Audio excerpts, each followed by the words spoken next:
The long wait is finally over.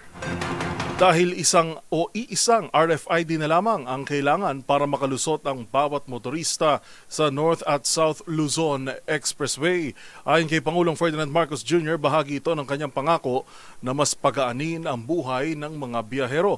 Kung paano ipatutupad ang bagong sistema, alamin sa report ni Leth Narciso. Pinangunahan ni Pangulong Ferdinand Marcos Jr. ang paglulunsad ng One RFID All Tollways. Ibig sabihin, isa na lang at hindi na magkaibang RFID ang gagamitin sa bawat toll operator sa NLEX, SLEX at iba pang expressway sa Luzon.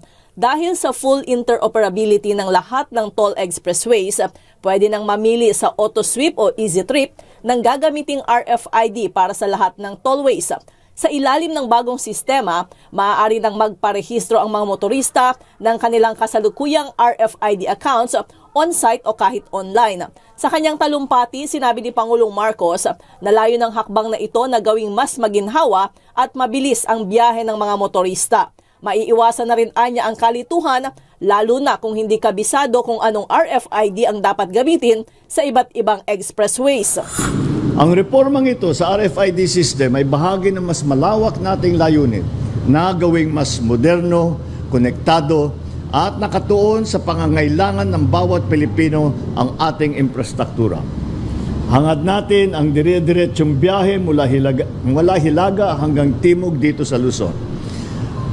Reduce unnecessary stress, reduce unnecessary delays.